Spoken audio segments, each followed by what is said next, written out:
And you had to go to the seminary, was it 3 years, 2 or 3? Oh no, it was 8 years. 8 years, Joe. Yeah, Oh, I didn't read that correctly. Yeah, so I had like 11 years of college, and I'm not even a great student. I don't like the classroom that much, but you know, if you count the 3 years at Marquette, and then there was a novitiate, which is not exactly college, but you studied every day and you prayed a lot, and it was kind of to improve your spiritual life and see if you really wanted to be a priest. And I wasn't a diocesan priest, which they call secular priests, you know, in the world, so secular. I was an order priest, which are religious, and there your community, you're sort of like a monk, you're half, yeah, it's sort of cloistered or semi, yeah, more secluded. So we Which had was white probably robes. not a fit for you, if No, you I think was back more on of it, an right? activist, and I was glad. Although we had this saying, we weren't a real contemplative like the Trappists who just contemplated God. Our motto was, from the contemplation comes action. And so we were preachers and teachers in St. Dominic's order. It was like St. Francis, he and St. Dominic were contemporaries, and St. Francis, you know, showed by example to the poor. He said, go out and preach the gospel and use words when necessary.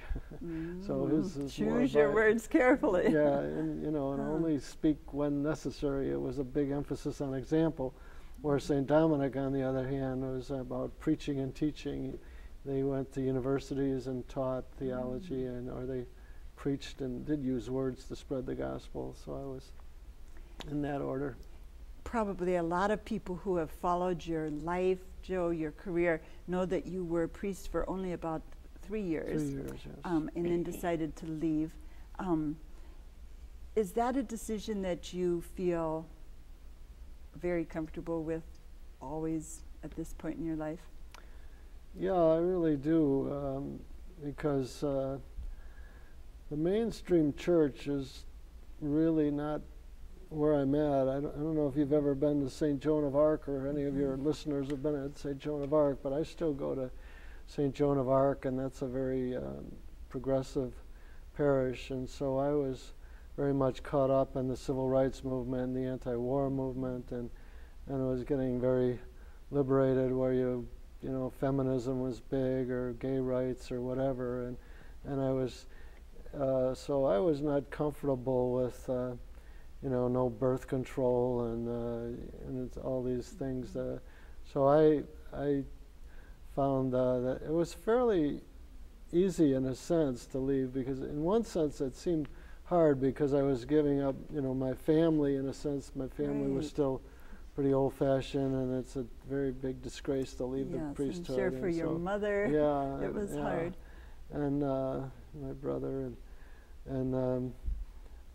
but even in your country, you kind of feel alienated from your country because of Vietnam and some of the civil rights stuff that was going on at the time, and then the church. So for your family, the church, and the country were really a big part of my life, you know. And I always felt I didn't feel alienated from my family, except that they were a little bit alienated from me. But the country was alienated because of Vietnam mostly, and the church because of things like birth control, or even I was in a parish in the South for a while, and they had you know, black, or they call them colored drinking fountains, you know. And when even in the church, the black maid would come to communion on the side rail rather than up with the rest of the white folks, and there was another black church rather than an integrated church. And so I felt that there were a lot of failings in the church, and my community was becoming the movement of people that were really concerned about stopping the war in Vietnam and implementing Martin Luther King's civil rights things and Rosa Parks and all that. And so I felt pretty comfortable leaving. Right with that decision. Yeah, they were more my family and my new community than the old-fashioned church. And I still feel that way. I feel very comfortable at St. Joan of Arc, but I would have a very hard time going to most traditional Catholic parishes. You're a liberal Catholic. Yeah. When we think of leadership, and indirectly you've touched on things I think that tie into it, but What do you think are the most important qualities, Joe, of a wonderful leader?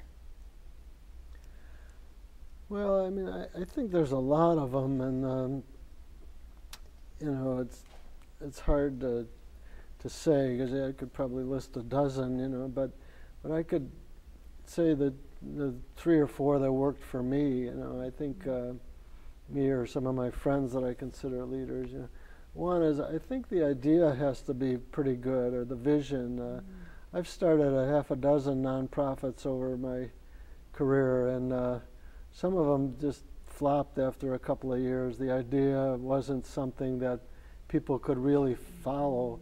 I mean, I think the vision has to be something that most people... Bigger than you and bigger than... the people have to share the vision. It has to hit them, their self-interest, and they have to be willing to take some responsibility and buy into it, and they have to share the values and the vision there. And sometimes it's just too altruistic too. I have a tendency to, you know, because of my training, be for, you know, sacrifice and getting people to make the world better, especially for the disadvantaged. But most people don't have time for that. You know, they're busy trying to make their own living and things like that, and it has to fit into their normal life. So I had an advocate services one time that just, you know, it was just too hard to support. But PPL, we brought in everybody. You know, the participants could be there. We had the motto, give me a fish and I eat for a day, but teach me to fish and I eat for a lifetime. So they could buy into it, felt they were pulling themselves up by their bootstraps and improving their lives.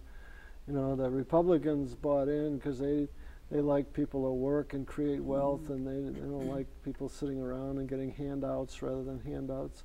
And so it was a win-win, wasn't it? Yeah. So a lot of people could buy in, and the idealists, and this, you know, even the Saul Alinsky, a great organizer, used to say, you know, that things, if they're too altruistic, they're not going to work. They have to be, you know, self-interest.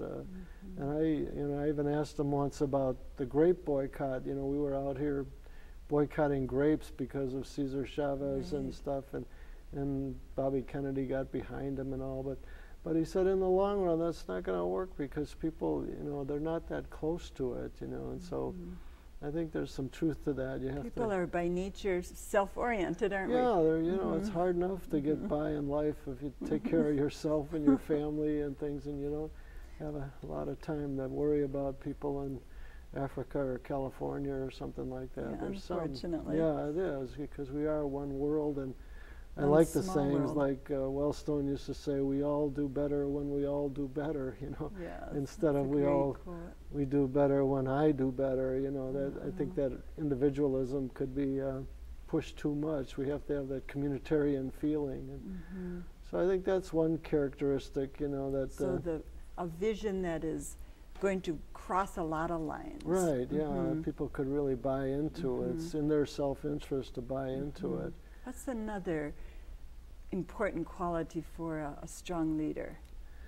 Well, I think they have to be, you know, fairly upbeat. You know, there's a friend of mine, Lee Lynch, that has an advertising agency, and excuse me, his friends call him Glee Lynch, you know, because he's always so happy, and positive, and that, and that's the kind of leader I like to follow, and I think most people do. That if you're, you know, really whining and down and depressing, you know, that you're not going to get a lot of people really behind you. It's kind of contagious when there's energy. Yeah, it is, that's sure. positive. So upbeat and focused too. You can't be jumping around and things. You know, you've got to see that vision and be persistent and relentless and stay on it at all times. Now those words, I think some of your colleagues in the city would say, yes, he is persistent, yes, he is relentless. You've been described as tenacious, pushy. Yeah. For